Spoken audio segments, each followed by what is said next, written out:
तो गोरीलाल ऐसे ठाकुर जी हैं। महाराज जी, पूज्य श्री गोरीलाल कुंज वाले महाराज जी से सुनी हुई चर्चा है। गोरीलाल बिहारी जी जो हैं वहां पर, अब इस नाम का अर्थ क्या? गोरीलाल मतलब, अब सामान्यतया अर्थ करने वाले तो ये कहेंगे गोरी कौन है, बोले कि किशोरी जी हैं, और लाल कौन है, बोले ठाकुर जी हैं। पर ये नहीं है अर्थ इसमें। गोरी लाल बोले लाल जी जहां गोरी बन के बैठे हैं, मतलब जहां किशोरी जी के रूप में बैठे हैं, वो गोरी लाल। वहां पर कृष्ण रूप में श्री किशोरी जी हैं और किशोरी जी के रूप में ठाकुर जी हैं, इसलिए गोरी लाल। लाल जी गोरी बन करके विराजमान है। अच्छा जी, गोरी लाल केवल गोरी लाल कुंज में ही नहीं है, वृंदावन के सबरे ठाकुर जी गोरी लाल हैं। एक भी ठाकुर, राधा रमन जी देखो, जब श्रृंगार करेंगे तो अपने बाम श्रृंगार में अपने शीश पर निश्चित किशोरी जी का स्वरूप धारण करेंगे, चोटी धारण करेंगे। बिहारी जी को जाकर के तो लहंगा फरिया पहनेंगे। इस सबरे लाला गोरी बने हुए हैं। जिस प्रकार अपने गुरु की प्रसादी को शिष्य धारण करता है, ऐसे वृंदावन में जितने भी हमारे लाल जी हैं सबरे गोरी बने हुए हैं, सब किशोरी जी की प्रसादी धारण करते हैं। तो गोरी लाल ठाकुर जी, गोरी लाल बिहारी जी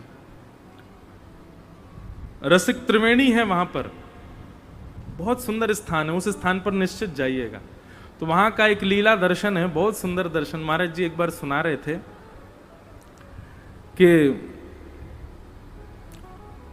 हरिदास परंपरा के चौथे आचार्य श्री नरहरि देव जी, जिनको ठाकुर जी प्राप्त हुए श्री गोरीलाल जी, उनको कैसे प्राप्त हुए? श्री नरहरि देव जी एक दिन सो रहे थे, तो सोते सोते स्वप्न में उनको ये दर्शन हुआ कि ठाकुर जी किशोरी जी के रूप में खड़े हैं और किशोरी जी ठाकुर जी की तरह वंशी बजा रही हैं। ठाकुर जी तो गोरे गोरे लग रहे हैं, किशोरी जी सांवली सांवली लग रही हैं। ये उनको स्वप्न में दर्शन हुआ। और जब स्वप्न में दर्शन हुआ तो स्वप्न जब खुला तो उठ करके इतने व्याकुल हो गए, बेचैन हो गए, ठाकुर जी से प्रार्थना करने लगे। बोले नाथ, आप इतने प्यारे लग रहे, इतने सुंदर लग रहे, कृपा करो या दास के ऊपर और यहां पधारो, सेवा प्रदान करो। रोज यही प्रार्थना करते कि वो स्वप्न मुझे दोबारा आवे, वो स्वप्न में मुझे वो जो दर्शन हुआ वो मुझे बार बार दिखे। पर ठाकुर जी ने एक दिन स्वप्न में प्रकट होकर के आश्वासन दिया कि चिंता नहीं करो, हम जल्दी आएंगे आपके यहां। मथुरा के एक व्यापारी थे, नमक का व्यापार करते थे। उनके यहां नमक कट्टों में भर भर के आते थे। एक बार उन नमक के कट्टों के बीच मेवाओं का कट्टा आया। तो व्यापार के नीचे काम करने वालों ने बताया, बोले महाराज, ये नमक के जो कट्टे आए हैं हमारे व्यापार, इसमें एक मेवाओं का कट्टा है। उन्होंने जैसे ही उसको खोल करके देखा, उसके भीतर श्री युगल सरकार विराजमान थे और उनकी चरण चौकी पर लिखा था श्री नरहरिदास के ठाकुर जी। आज भी श्री गोरीलाल कुंज ठाकुर जी नाम लेकर के आए कि हम उनके हैं। तो व्यापारी तो उनको सेवा करते थे, अब लोग बाग दर्शन करते थे, बोले वाह भाई, कहीं ठाकुर जी प्रकट हुए, मेवा की कट्टा में से निकल के आए। तभी एक आचार्य दर्शन करने गए और उन आचार्यों ने दर्शन करके जब देखा, बोले कि यहाँ नीचे लिखा है नरहर देव के ठाकुर जी। बोले अरे, ये तो वृंदावन में श्री नरहर दास जी हैं, उन्हीं का नाम है, शायद उन्हीं के ठाकुर जी हैं। और जैसे ही वो ठाकुर जी उनको दिखाए तो वो समझ गए, तो स्वप्न में दिखे थे वही लाल जी। इस प्रकार ठाकुर जी अपने आप कृपा करके उनके यहां पधारे। उनकी एक इतनी मधुर लीला, ये सब देखो चिंतन से प्रकट होता है। इसीलिए मैं चिंतन पर जोर दे रहा हूं, चिंतन किया करो। ठाकुर जी का श्रृंगार करो, जैसा आप करते हैं अपने ठाकुर जी का नित्य श्रृंगार करो। श्रृंगार करने के बाद भोग पधराओ। भोग पधराने के बाद फिर जितनी देर ठाकुर जी भोग लगा रहे उतनी देर क्या करोगे? एकांत में बैठो और उन्हीं ठाकुर जी का, जिनका आपने श्रृंगार किया है, अब उन्हीं को चैतन्य रूप में अपने कुंज में बिठाओ। हमारे ठाकुर जी लड्डू गोपाल हैं, हमारे ठाकुर जी त्रिभंग लली हैं, हमारे ठाकुर जी गिरधर लाल हैं। तो जब चिंतन उनका करो ना तो वो ऐसे नहीं दिखने चाहिए, वो फिर चलते फिरते आपको दिखाई दें। वो मुस्कुरा रहे हैं, वो अपने नेत्र बंद कर रहे हैं, खोल रहे हैं, उठ रहे हैं, बैठ रहे हैं, ये सब लीलाएं दिखें आपको अपने चिंतन में। आप बस इतना चिंतन करो कि ठाकुर जी चल करके कुंज में आ रहे हैं, बाकी की लीला ठाकुर जी अपने आप करते जाएंगे। चिंतन करना, मानसी में जाना बहुत आवश्यक है। भक्ति की एक स्थिति आने के बाद, जो अभी प्रारंभ स्थिति में, वो चिंतन में मत चले जाना, नहीं तो फिर हीरो हीरोइन दिखेंगे आपको। एक बार बंबई में एक व्यक्ति मुझसे बोला, तो महाराज जी मैं आंख बंद करता हूं तो मुझे नाम जप करने के लिए तो हीरोइन दिखती है। मैंने कि बेटा जो भीतर होता है वही दिखता है। तो पहले तो ब्रज की खूब उपासना करके, गुरुदेव के प्रणाम करके, संत जनन को प्रणाम करके पहले तो चिंतन के लायक बनो। पर यहां पर कई वैष्णव बैठे, इसलिए मैं इस विषय को कह रहा हूं कि अब समय है चिंतन में जाने का, अब समय मानसी में जाने का। ठाकुर जी जितनी देर भोग लगाएं आप मानसी में रहो। तो एक बार की लीला कि श्री गोरीलाल बिहारी जी सुबह सुबह मंगला में दूध भोग पधराया गया, और दूध भोग के बाद में थोड़ी देर चिंतन करके आचार्य जब पुनः गए भीतर, तो भीतर जाकर के देखा कि ठाकुर जी और किशोरी जी दोनों दूध में नहाए भये हैं। ऊपर से नीचे तक पूरा दूध फैला रखो अपने ऊपर।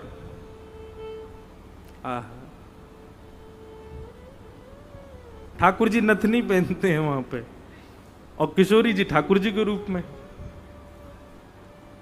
तो बहुत ध्यान से सुनो, दोनों दूध में सने भये ऊपर से नीचे तक। आचार्य चरण ने प्रणाम किया, बोले जय जय, जे कहा लीला करके आयो हैं, दूध पीवे की जगह नहा लिए सवेरे सवेरे। इतनो तातो दूध, तातो हमारे ब्रज में गर्म ते कहें तातो, इतनो तातो दूध तो नाओ उष्ण तो नहीं लगा होगा, लेकिन फिर मुझे कह देते मैं आपको स्नान करा दे तो आप काई को नहा लिए। सो ठाकुर जी बोल पड़े। ठाकुर जी बोले अरे ये श्री जी बड़ी भोरी हैं हमारी। आचार्य चरण बोले कहा भयो ने बताओ तो सही। तो ठाकुर जी लीला बता रहे अपने आप ही। ठाकुर जी कह रहे हैं, बोले मैं श्री जी को दुग्ध पान कराए रहे हो, सो श्री जी अपने होठ के पास दूध ले जाओ, फिर मुझे कहें ए दूध तो लाल लाल सो दिख रहा है, दूध में कछु पड़ो है, ऐसा लग रहा हो कि कछु लाल लाल सो का जामे। अब मैं जब दूध को देखूं तो दूध में कोई लालिमा नहीं, लेकिन श्री जी जब दूध पीवे जामे सो पीछे कर दें, या में तो कुछ पड़ो है। तब मैंने श्री जी से कही अच्छा एक काम करो, आप मुक्ते लगाओ, मैं बगल में आके झांकूंगा, मैं देखूं का लाल है। तो श्री जी पान कर रही हैं और बिल्कुल गले गाल ते गाल छुपा के ठाकुर जी देख रहे हैं हमें कहा लाल है। तभी देखो कि श्री जी की नथनी में जो मणि है वो चमक करके दूध को लाल लाल बना रही है। ठाकुर जी बोले जय हो श्री जी, आप बड़ी भोरी हो। बोले कहा भयो जी आपकी नथनी है, या को आप ऊपर करके दूध पी रही हो, ये नथनी की ही परछाई आ रही है दूध में, बात लाल लाल लग रहा है। श्री जी बोली अरे मैं तो बड़ी बावड़ी हूं, वो तो समझ में ही ना आवे, अरे मैं कहां पहचान नहीं पाई।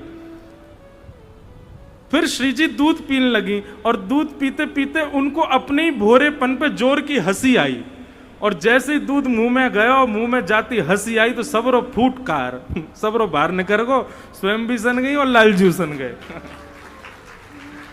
ठाकुर जी भी वही में है गए। नरहर दास जी, नरहर देव जी 3 दिन तक नेत्रों से आंसू नहीं रोक पाए अपने, ऐसी लीला ठाकुर जी की।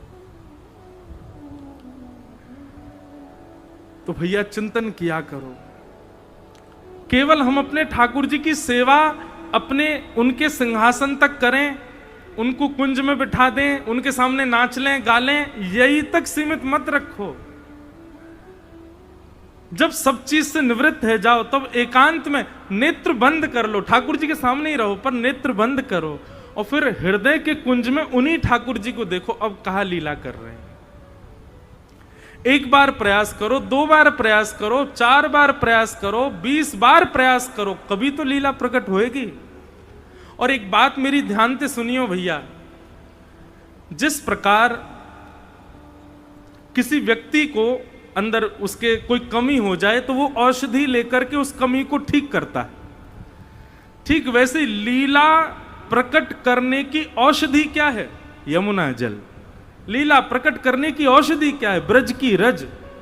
लीला प्रकट करने की औषधि क्या है? ब्रजवास। ब्रजवास आप और किसी कार्य के लिए नहीं कर रहे हैं, लीला प्रकट हो इसलिए कर रहे हैं।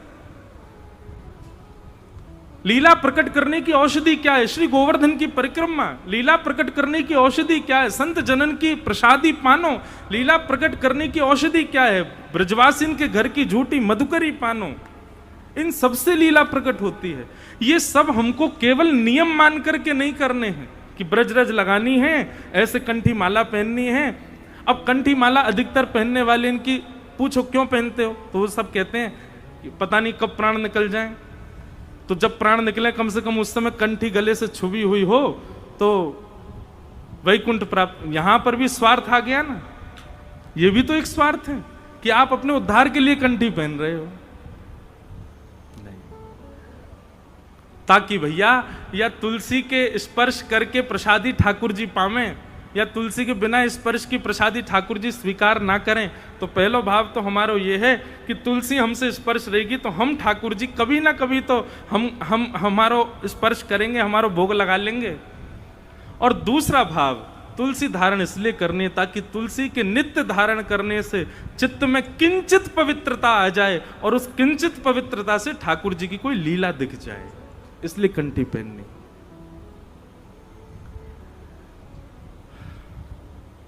चिंतन नित्य करो। हमारी किशोरी जी बड़ी भोरी हैं, एक पद में गायो करूं कभी कभी कथा में। कैसी भोरी हैं हमारी लाडली जो।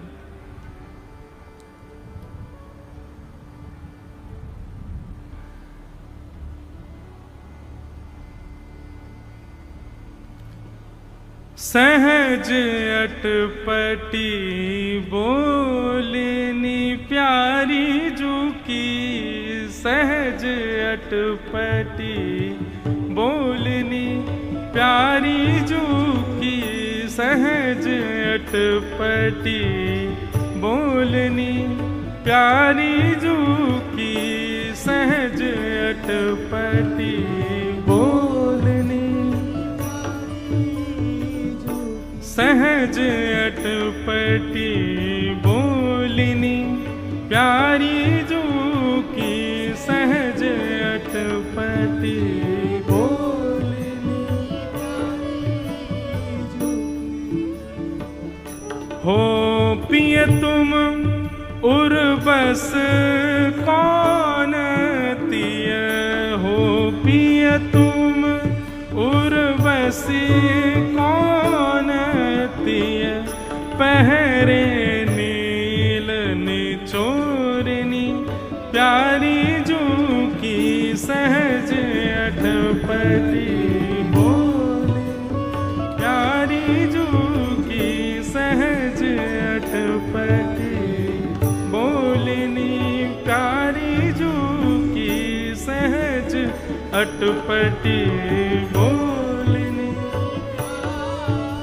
हमारी किशोरी जी कितनी भोरी हैं। सब लोग इधर देखो, यहां देखो, कहां देख रहे हो?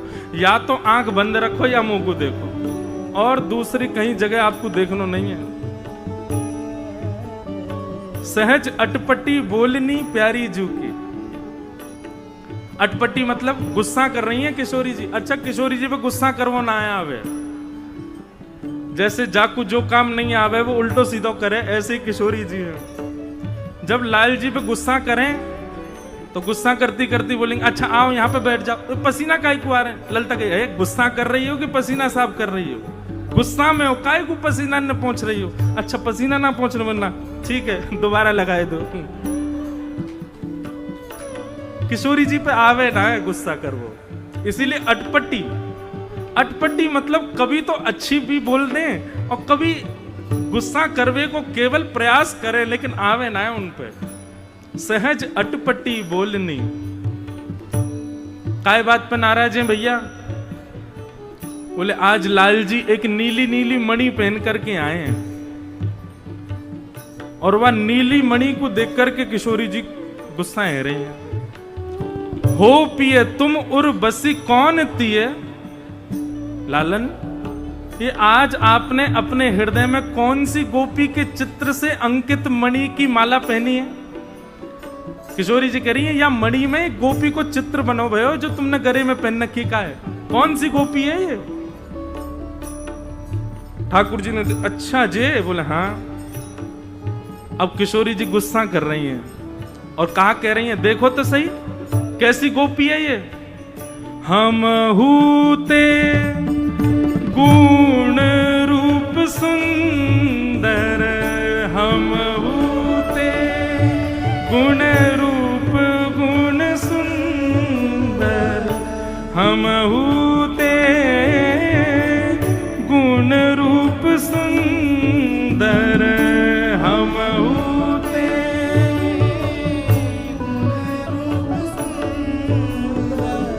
पाई कहाँ बिन मोलिनी प्यारी जू की, पाई कहाँ बिन मोलिनी प्यारी। किशोरी जी कह रही हैं ये देखो तो सही गोपी हम तो ज्यादा सुंदर लग रही है, इतने सुंदर रूप और गुण तो मेरे ऊ ना है जितने या गोपी के लग रहे हैं जो आपने पहन रखी का है। ठाकुर जी कह रहे हैं हाँ वो बात तो है आप तो सुंदर है। तो अब किशोरी जी गुस्सा में कह रही हैं कहां से मिल गई है बिना मोल की आपको है, आप में ऐसा गुण तो है ना कि आप से कोई प्रेम कर ले, ये कहां जबरदस्त जरूर फंसाई होगी कैसे करके, कहां से मिल गई आपको? ठाकुर जी बोले अच्छा श्री जी ने बताओ तो सही और कैसी लग रही है ये? तब किशोरी जी कह रही हैं बड़े बड़े नैन अरुण कजरा रे, बड़े बड़े नैन। अब देखो अगर कोई आप पे गुस्सा है और जा बात पे गुस्सा है तुम वही बात को बात पूछो वो बोलेगा? किशोरी जी बोल रही हैं क्योंकि गुस्सा कर वो आवे ही ना है। ठाकुर जी कह रहे हैं अच्छा नहीं बताइए और कैसी लग रही है ये? बोले हाँ देखो तो बड़े बड़े नैन अरुण कजरा रे, बड़े बड़े नैन। हाँ बिथुरी अलक कपोलिनी प्यारी जू की, बिथुरी अलक कपोलिनी प्यारी जू, सहज अटपटी बोलिनी प्यारी जू की, सहज अटपटी। किशोरी जी बड़ाई कर रही आहा या के नेत्र तो देखो कैसे बड़े बड़े नेत्र, उनमें काजल लगा रखे हैं और ऐसे कई सारे केश घुंघराले है करके कपोलन पे आ रहे हैं, कैसी प्यारी लग रही है। ललिता जी कह रही हैं किशोरी जी नाराज हो आप, नहीं गुस्सा कर लियो, कहा तुम वाको वर्णन कर रही हो? तब किशोरी जी कह रही हाँ हाँ गुस्सा करूं। उमगी उमगी सनमुख आवत, उमगी उमगी के सनमुख आवत, उमगी उमगी के सनमुख आवत,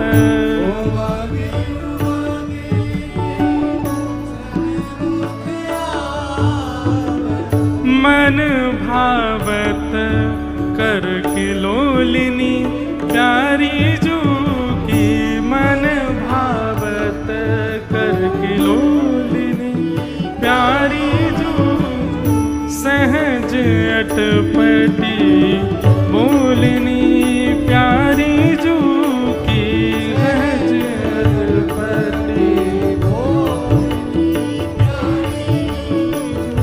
भगवद रसिक कहाँ तुम साधो, भगवत रसिक कहाँ तुम साधो, भगवद रसिक कहाँ तुम साची, भगवद रसिक कहाँ तुम साची, नाही करो अनमोलिनी प्यारी जो की, नाही करो अनमोलिनी प्यारी जो, सहज अटपटी बोलिनी प्यारी जो की, सहज अटपटी बोलिनी। किशोरी जी वाक्य रूप को वर्णन कर रही है। उमग उमग सन्मुख आवत, देखो कैसी मैं जय जो जो या को पास करूं त्यों तो वो मेरे पास आवे। और करत किलोलनी मन भावत करन किलोलनी, लेकिन कैसी हो या कि किलोल या कि लीलान को देख करके मेरो मन यहाँ पे आ रहा है। ठाकुर जी खूब जोर जोर से हंस रहे हैं। किशोरी जी कह रही आप हंस क्यों रहे हो, सांची बताओ हंस काहे क्यों रहे हो। हे श्यामाजू, आज मैं यह छवि को देख करके बली बली जा रहा हूं कि जिनके रूप को वर्णन ललिता विशाखा और स्वयं श्याम सुंदर करें, आज अपने ही रूप को वर्णन अपने मुक्त ही कर रही हैं। हे श्यामाजू, ये मणि में दिखे वाली गोपी कोई और नहीं है, आपको अपना प्रतिबिंब ही दिख रहा है।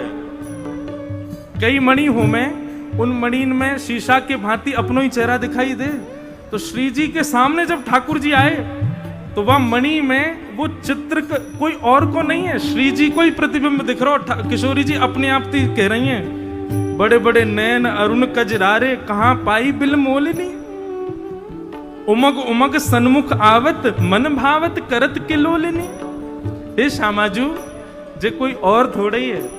अरे देखो ललिता यहाँ पे आ, ललिता जी पास गई, तू देखियो, ललिता जी ने देखो तो ललिता जी को मुख दिखने लगो, विशाखा जी गई तो विशाखा जी को मुख दिखने लगो। किशोरी जी से बोले, हे श्यामाजू, आज तो सिद्ध है गयो कि आप कैसी हो, बड़ी भोरी हो, बड़ी सीधी हो। बताओ मणि में अपना ही मुख देख करके मोते नाराज रही हो। अब किशोरी जी को तो ऐसी शर्म आई, महाराज भागी माते। सहज अटपटी बोलिनी प्यारी जो की, सहज अटपटी, सहज अटपटी बोलिनी प्यारी जो की, सहज अटपटी बोलिनी। बोलो वृषभानु दुलारी की। ऐसी हमारी श्यामाजू। अब ये सब भाव क्या है बंधुओं? ये सब चिंतन के भाव हैं, ये सब मानसी के भाव हैं, ये सब विचार किए हुए भाव हैं।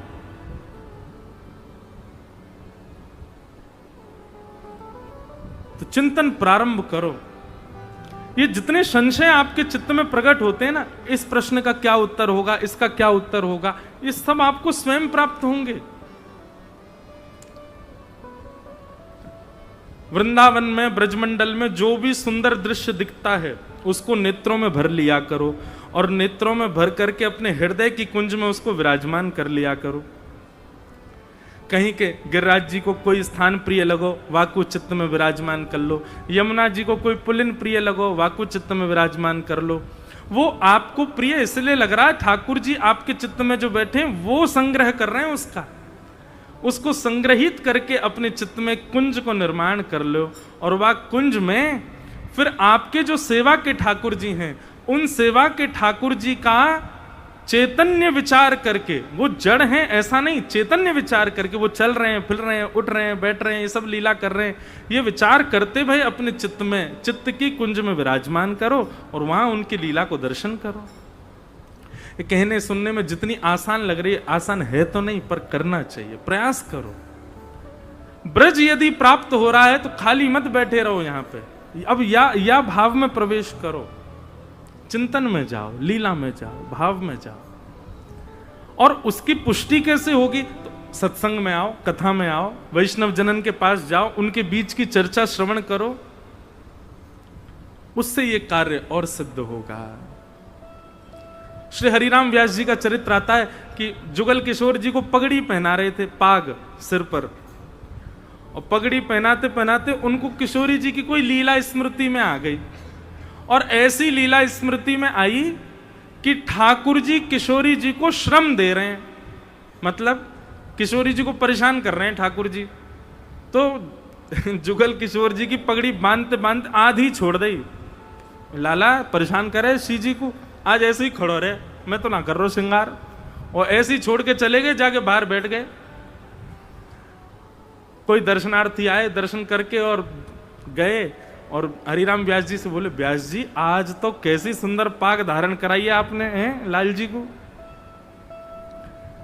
व्यास जी बोले, व्यंग कसरो दीख है, आज तो मैंने पाग ही ना धराई, आज तो मैंने आधी अधूरी पाग छोड़ दी। बोले, अरे मैं तो रोज दर्शन कर भी आऊं, मैंने आज जैसी पाग ना देखी।